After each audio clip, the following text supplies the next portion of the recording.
Hello all, it's Any Creativity and I just wanted to pop in for a small creative moment. Right now you're just looking at a background. I'm doing some paper dyeing, so I'm just making marks on paper and then dyeing them either with food coloring or tea and baking them. But I had takeout the other day and we ordered from KFC and they put my chicken in this bowl container instead of their little fold out boxes that they use, and I am having a field day with them. This is partly inspired by cage fish, although this has been going on way longer than all of us. This idea of rubbing, like crown rubbing type stuff, and making impressions.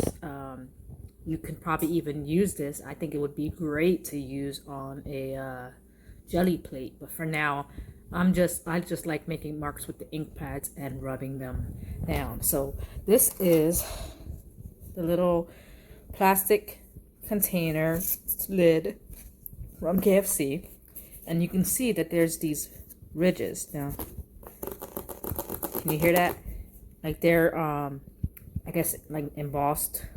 That's probably not the right word, but they lift up. They have like impressions here. Like this is all separate, and then this side is, it has impressions but the opposite way. So I was playing around with it and I came up with some of these. Look how gorgeous that is. Just layering it up. Do you want to see it one by itself? That's it. And it doesn't have to be perfect. This is because I'm using an ink pad. If I was using a crown or something like that, or a color pencil, it'd be a little cleaner. But an ink pad, especially ink pad sprayed with alcohols, which I'm doing now because I'm trying to use up all my ink pads. They were kind of running dry. So I'm just, livening them up and trying to waste them out before we move. But so give me a second and I will be back and show you how I make the impression. Okay, so I placed the lid underneath this paper, and I just take it and rub the ink pad on. So the ink pad takes the impression and makes the design. Isn't that cool? I figured that's the best, one of the best ones I've come across. But let's look at other things that make indentions and patterns when you do them underneath a piece of paper. And this is just a regular can. It was like canned peaches or something. I took everything out. I use these things to hold all my pencils and pens. Don't mind the mess. I'm gonna pan over so you can see. They hold quite a bit. So that's what I usually do. But look at these wonderful pattern right here. That would be pretty cool. So I'm gonna try and see what kind of pattern I come up with. So all I did was drape the paper over the can, and we're gonna rub the ink pad right over. And what we're left with is this lovely pattern. Now you can take another color, do the same thing in a different direction, layer it, kind of how I was doing here. Layering things make things pop a lot more. It makes it an interesting design. So say I go the other way with a different color. Let's see how it looks. Okay, so here I go. I have like a little bit of a cross stitch pattern here when they meet up. But it's a bit of abstract. And then I can use this for a background. I can dye it. I can run some paint on top of it very thinly with a card. And here we go. We have a little bit of art coming together. And then we can layer collages or other things on top, and it can really make it come together. So I just try to find many ways of how to break a page, and this is one of the favorite ways to do so, because you get a bit of pattern, you get a bit of design, you get a pop of color without having to do much. You're just rubbing ink pad on there. Now obviously most ink pads will run with water or other things, so keep that in mind with depending on what you're using. You're probably not going to be able to seal most ink pad artwork backgrounds. Maybe you might be able to when it's permanent and it dries, but you would have to consult some other people in this group just to make sure, because I haven't done that.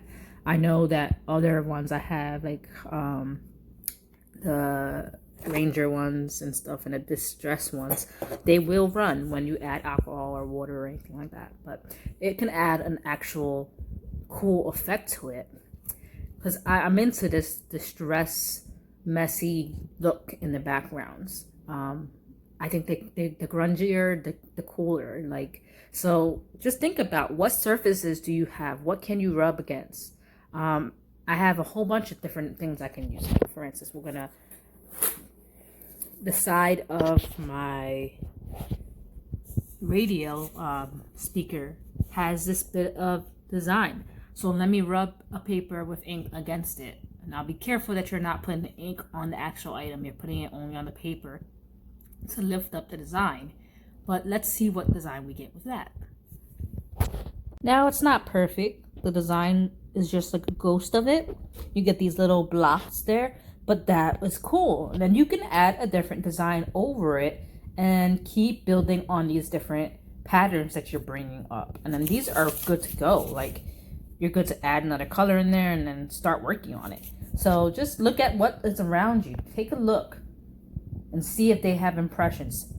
Like Cagefish always says, like, the sneakers have great impressions. So shoes and sneakers, careful not to mark them with the ink pad, can bring up some wonderful indentations for you to use. Sides of different things we have around the house may have a little bit of pattern and groove. Think about these things. You don't have to go out and buy a whole bunch of stencils and other stuff. You can if you want, if you're going to use them. But a lot of times we get these things and we don't use them. This is a bit of free design that we can take advantage of the stuff that's around us without having to spend an arm and a leg on stencils to accomplish the same thing.